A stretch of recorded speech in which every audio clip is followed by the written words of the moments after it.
What is up, YouTube? Welcome back to another video. As you can see, I am dressed as Jesus because I am the god of AQW. I'm joking, but today we are going to be talking about Nulgath Reagents, making your Nulgath farming a lot more easier. And the two main regions I'm going to be focusing on are specifically Blood Gems and Totems of Nulgath, and I'll explain why in a little bit. So I just want to clarify, this video is for people who have the Nulgath pet and are member. If you don't have any of those, then unfortunately this video might not be applicable for you. But however, in the future, if you do decide to get member and get the pets, then of course just watch this video anyway, and it will help you in the future when you do get them. So firstly guys, if you are member and already have the pets, then of course you know which ones I am talking about. However, if you don't know, check out my previous video and I show you guys the way to Nulgath and exactly where to get those pets, Crag and Bambeezle and Drudgen. And I'm going to list the regions here right now, and I'll say it as well. So Gems of Nulgath, Tainted Gems, Dark Crystal Shards, Diamond of Nulgath, Voucher, Member and Non-Member, and Gem of Nulgath. All of these regions you should be farming together. If we equip Crag and Bambeezle and we go to his exclamation mark, and you want to be accepting supplies and also Bambeezle versus Drudgen, and go all the way to the right in this room, and you have to be killing this monster here, okay? And I will quickly skip through this part.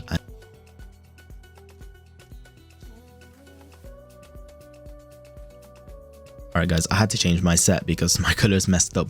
But anyway, so kill that monster at the end 13 times. That's how much the Tainted Core stack to. Accept all of those. Go back to this guy, complete the quest, and get your 13 Relics of Chaos. You can now turn in the spins. Have a close look at the regions that I get a huge amount of each one. Now I'm going to correct myself from earlier. I did say that there's not really any point in farming any of the regions separately. However, the only scenario that I can think of is for a specific quest where it requires you to get, let's say for example, Gems, Tainted and Dark Crystal Shards, and you already have all of them apart from Tainted Gems, then you could just farm the Tainted Gems by themselves. But even in that scenario, I would still choose this method that I'm doing, because by the time you get enough Tainted Gems, you will have more Dark Crystal Shards and more Gems of Nulgath. So in the future, when you do go to farm another Nulgath item, you already have more in stock. So yeah, stick with this for all of those regions that I've just mentioned. Now, this is also very important. You will notice that every single 13 turn-ins, you're going to get a lot of unidentified items. Now, I'm going to list it down here. These are the ones you should be keeping. So you should be keeping 1, 6, 9, 16, and 20. Okay, so I've got a couple here.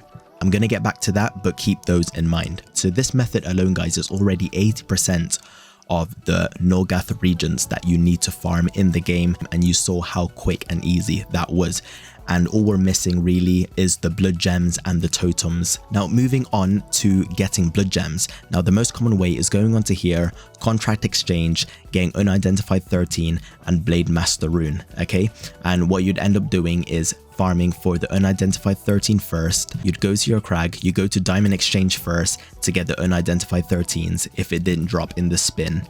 And then you'd have to use diamonds, and then you'd have to kill one Makai. Although you do get a decent amount of diamonds, you know, these are quite a valuable regent from Nulgath, and you want to be stacking up on those as much as you can, not wasting it on a Unidentified 13. And then it requires you to go to a different room to get the Blade Master Rune. So you need to kill a Blade Master, and you only get one. So if we go to /join original here, click on this guy, click on here, click on quest, wrong turn at Voidberg, and make sure you guys are doing this as a daily, and every single day you can get 7 Blood Gems of Nulgath. And the thing is with this, guys, you should treat Blood Gems more as a daily task rather than sitting down and farming it individually. I feel like it's a lot more effective because you get a good amount every single day, and at the end of the week you pretty much have 50 Blood Gems, which is a huge amount and plenty for any quest. So treating it as daily allows you to get a huge amount every single week and allows you to focus on more important farms other than just spending a day purely on trying to get blood gems. All you have to do is kill Void Philby, Void Nightbane, and XY Frag. So these are the maps you have to go to. I'm putting on the screen there, and just kill those. There's going to be a lot of people in each room. It doesn't take very long, and you have yourself 7 blood gems. And what you're going to notice, guys, is that when you keep doing that quest and treating blood gems as a daily, you're going to have a lot more in your bank or in your inventory, wherever you keep it, more than you ever really need. And all it takes is over a week to get to that stage. Once you're at that stage, you're going to notice that you're going to have more blood gems than you need. And with all those extra blood gems, I feel like this is a lot more worth it to get those 3 totems for the totems. Now, the most common way that people do this is they get their Drudgen pet and they go all the way down here to Voucher Item Totem of Nulgath, and you kill the Macais over again to get your 60 essences and then turn it in for 1 Totem of Nulgath. Honestly, the drop rate for the essences is ridiculous and it's so annoying, and this is a method that I really don't recommend. You're going to be wasting a lot of time with this. However, the method I'm going to show you, I feel like, is a lot more convenient. So if you go onto your Crag and click on the refreshing deal, and you need to be doing this quest here, and explain why. So you need Crag Bambeezle and Purified Claymore of Destiny. By now, guys, I feel like the people who are watching this should have a good idea on how to use the AQW wiki. However, I'm going to give you guys a quick run through. This will surely help you in the future if you don't already use this with the game. So what you want to do is just go onto the AQ wiki website, click on the search. Don't click on search items by tag, just click on search, and we're going to type in the Purified of Destiny.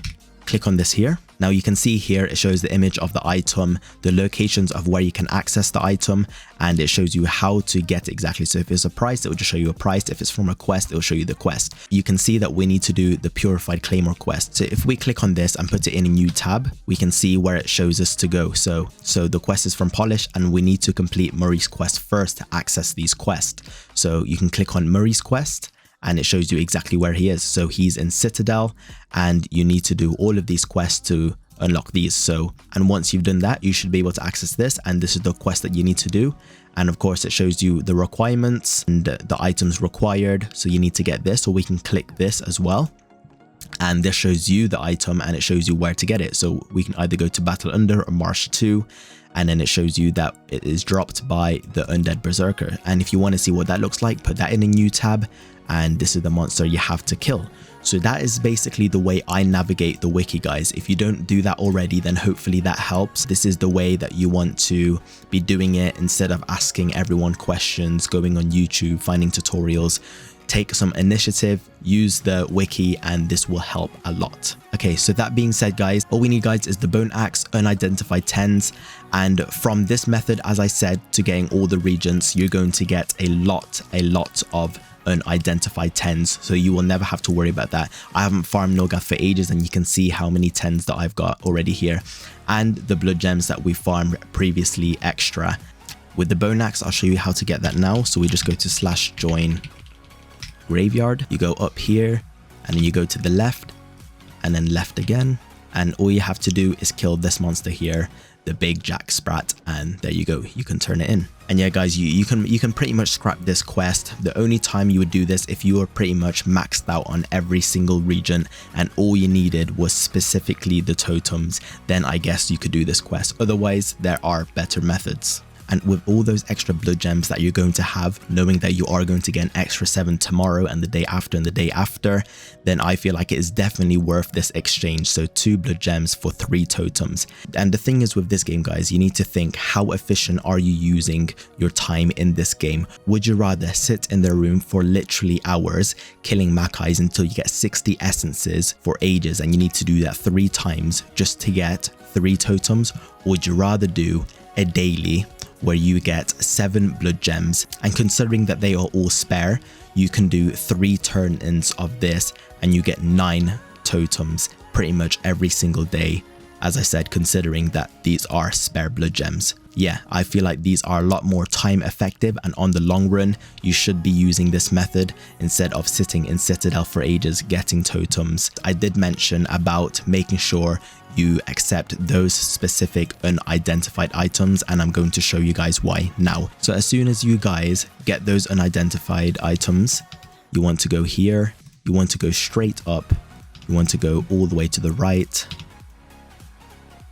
and you want to find Swindle Bilk. Go to his quests and find the Swindle's return policy. Remember 1, 6, 9, 16 and 20, and all you need is a dark macaroon, and all you have to do is just kill 1 Mackay for that, and you get 3 receipts from here. And you can also choose from these options. You can actually get an extra 2 blood gems of the Archfiend, and if they are extra, you can turn those into totems depending on which one you need. You also get 3 receipts, and if we go into the merge shop here, guys, you need 3 receipts and unidentified 10s. As I said, you get a crap load of these while doing the spin, and that gives you another 2 blood gems of the Archfiend, and if these are extra again, you can turn them to even more totems. So with all these options, it really shows you how useless this quest is. I don't know why anyone would want to just keep killing Mackays that often for such a long period of time just to get 1 totem. And that is pretty much it for this video, guys. I know it's quite a handful, but I do feel like this will help a lot of people. I've showed you guys how to get most of the Reagents and how to specifically get blood gems and totems.